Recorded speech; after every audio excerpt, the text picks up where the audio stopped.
galera, tudo bem com vocês?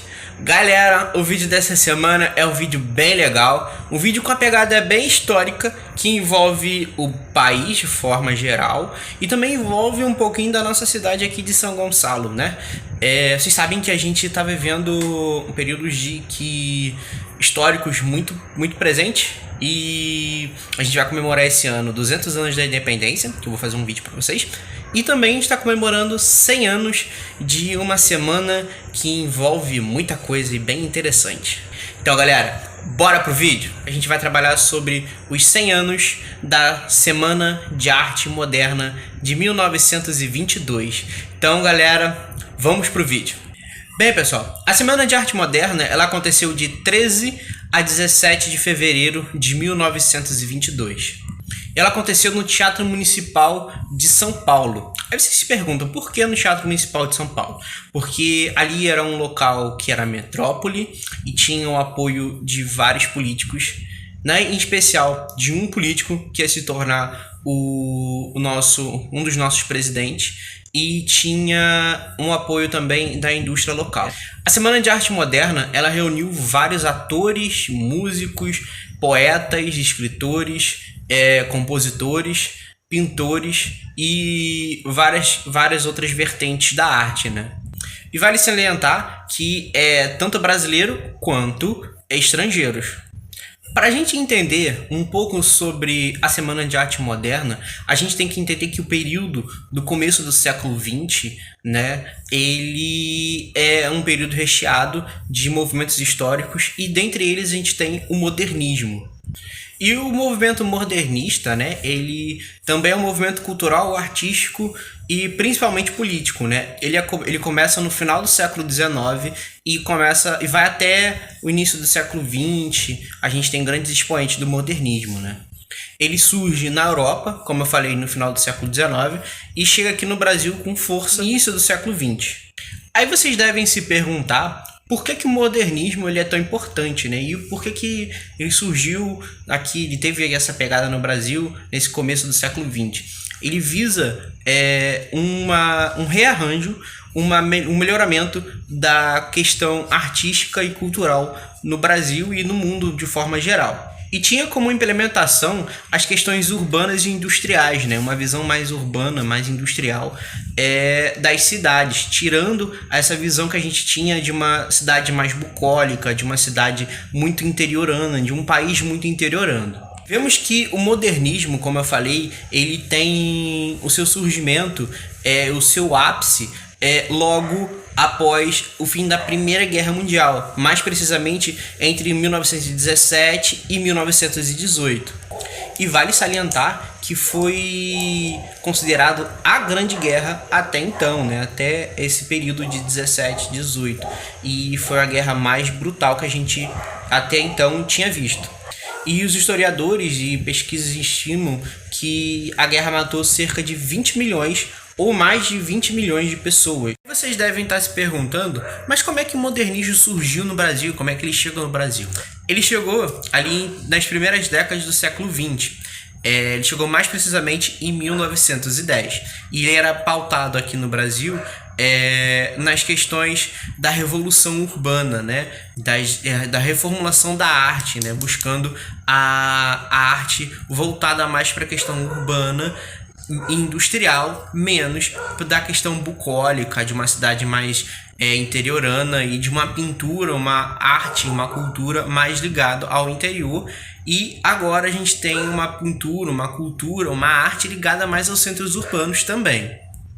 A gente vê que na parte de escrita, né, na parte literária e poética, a gente tem um autor que é muito conhecido no Brasil, que é um dos expoentes primordiais do parnasianismo, que é o Olavo Bilac, né? Ele é o expoente, como eu disse, do parnasianismo, e esse parnasianismo entra no hall do modernismo, né? Um das pontes para o modernismo na escrita e na poesia.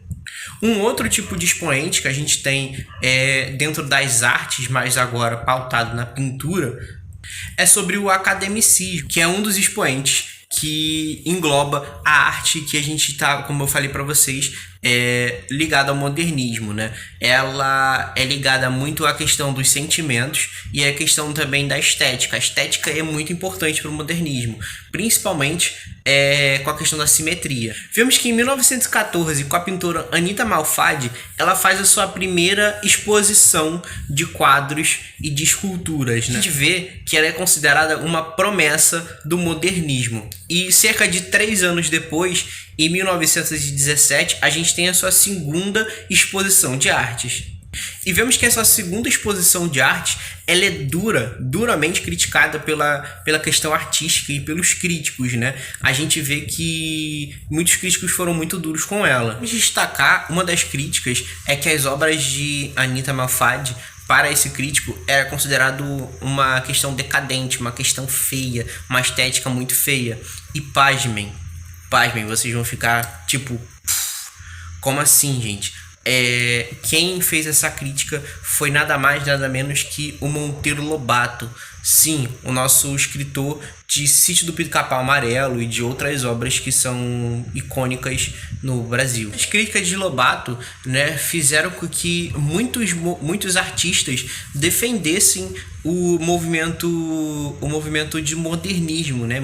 Defendesse esse movimento que começou a ter um expoente bem maior. Para vocês, a gente comemora esse ano os 200 anos da independência do Brasil, mas em 1922 a gente comemorava 100 anos da independência, né? E esse centenário da independência é um pontapé para que o movimento ganhasse força e que as pessoas que faziam parte do movimento pudessem perceber esse gap e continuar com ele, né? E fazer com que o movimento ganhasse mais força ainda.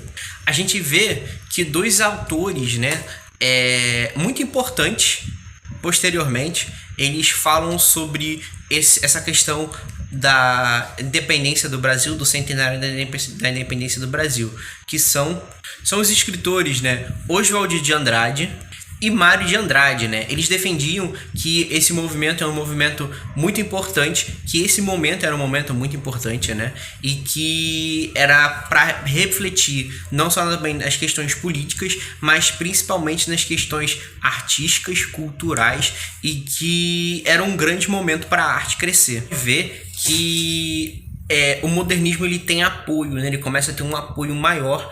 E ele tem um apoio de um industrial e que era muito entusiasmado por arte, que é nada mais nada menos que é o Paulo Prado, né? Ele apoia o movimento e, além de apoiar, né, Paulo Prado, ele injeta dinheiro para que acontecesse os movimentos, acontecesse as questões artísticas na cidade e no país, propriamente dito.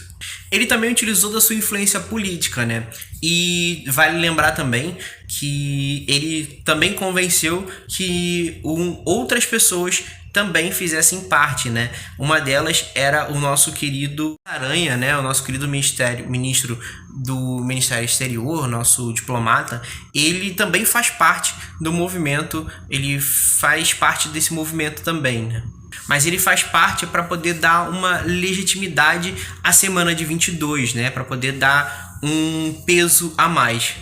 A gente pode observar também que o então governador da cidade de São Paulo, quer dizer, do estado de São Paulo, que logo depois seria presidente, que é o Washington Luiz, ele também deu seu apoio, visando também as questões políticas e sociais, né? E ele apareceu também nos eventos. A gente pode ver que a Semana de Arte Moderna, como eu disse, ela se pautava não só na questão da pintura propriamente dito, né? Ela tinha vários outros know-hows, que eu vou citar alguns para vocês. Ela tinha algumas exposições de artes, que iam tanto de quadros a esculturas. Tinham 3 salões que eram dispostos tanto para música quanto para sarais e de declamação de poesias e debate de livros também. A gente via que grandes pessoas de peso fizeram parte da Semana de Arte Moderna e participaram da Semana de Arte Moderna, como de Cavalcante, a própria Anita Malfatti, Zinuata na questão da pintura e muitos outros, né? A gente vê também na questão das esculturas, a gente vê algumas pessoas muito de peso. O Vitor Bronderes E na arquitetura também a gente tinha alguns projetos arquitetônicos com esboço. A gente via dois estrangeiros, né? Dois estrangeiros radicados no Brasil. Um era polonês e o outro era espanhol. Era Antônio Garcia Meia. E o polonês era Gerhard Pidenbel. Eu vou deixar o nome passando para vocês. Nas obras literárias, a gente tem nomes de peso, como Olavo Bilac, como Oswald de Andrade, o nosso próprio Graça Aranha, nosso próprio ministro Graça Aranha também. E também o Ronald de Carvalho. Ele declamou um poema muito interessante, que é uma crítica direta ao parnasianismo, né? O poema que ele declamou são os Sapos, né? Que é de Manuel Bandeira.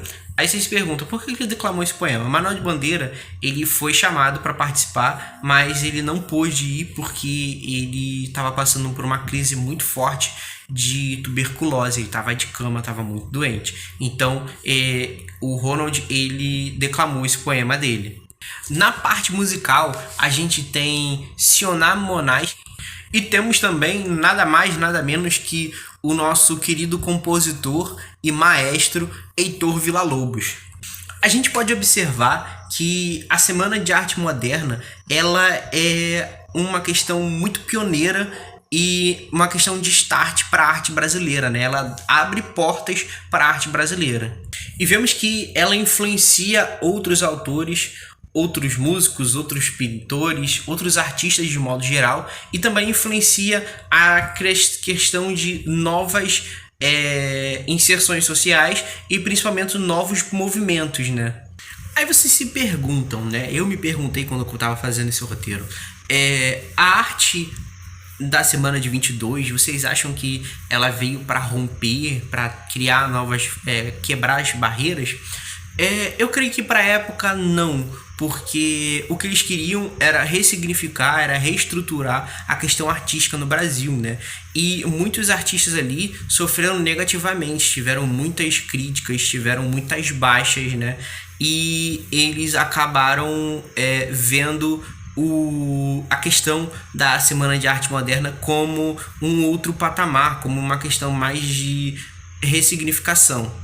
Também porque o movimento modernista, né, ele tem uma influência muito grande da Europa. E a Europa busca isso, né, busca essa visão diferente.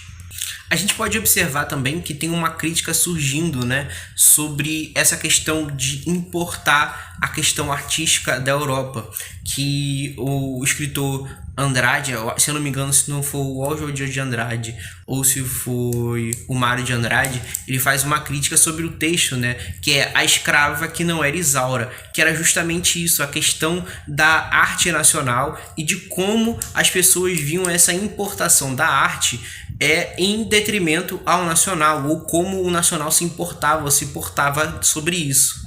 A gente pode observar que a partir dessa crítica, né, e que nos anos que se seguiram tivemos vários tipos de movimentos, de revistas, várias formas de pensar diferentes, vários tipos de manifestos aparecendo. Eu vou deixar linkado no card ou na parte dos comentários, na descrição, algumas revistas, alguns movimentos, e eu queria destacar um movimento que foi o movimento do Abapuru, ou mais conhecido como antropofagismo, né? A antropofagia. Todo mundo conhece o Abapuru, né? Todo mundo conhece também a nossa querida Tarsila do Amaral. A gente sabe como ela foi importante e como ela tem essa questão. Ela não participou propriamente dito da semana de 22, mas ela foi muito ativa também, né? Todo mundo já pintou Abapuru, todo mundo já escutou Bossa Nova, todo mundo já teve alguma ligação com esse tipo de artes, né? E na escola, em música de forma geral, o Heitor Villa-Lobos também, ele faz essa questão, fala essa questão, né, sobre antropofagia. Ele fez parte, ele deu criação para MPB, deu inspiração para a criação da Bossa Nova, dos Novos Baianos, da Tropicália, principalmente a Tropicália bebeu muito da semana de 22 e também do movimento de antropofagia, né? E uma curiosidade bem interessante, quando eu estava pesquisando, a gente tinha aqui na cidade de São Gonçalo, que é a minha cidade, uma casa chamada Palacete do Mimi. Eu fiz um vídeo contando, muito por alto, né? Era um vídeo mais de curiosidade, a história, um pouquinho da história. E essa casa, na época de entre 2029, 22, da década de 20. Esse palacete, da década de 20 até mais ou menos meado da década de 40, ele foi visitado pela alta elite intelectual, cultural do Brasil, né? Justamente por causa da influência que a gente tinha aqui, por ser a capital, né, do Brasil. O Distrito Federal ficava aqui no estado do Rio, então muitos artistas participavam de sarais, participavam de concursos de poesia, participavam de exposições. A Tarsila do Amaral já foi ali e outros artistas também. Eu achei interessante trazer isso porque ressalta um pouco da cultura brasileira e traz um plus a mais. Bem, pessoal, eu espero que vocês tenham gostado. Se vocês gostarem, deixa o like, comenta, compartilha. Eu achei interessante trazer esse tema porque é um tema de história nacional e um tema que eu acho que é interessante a gente tratar e que eu achei legal. Então, se vocês gostarem, deixa o like, comenta, compartilha e tamo junto, família!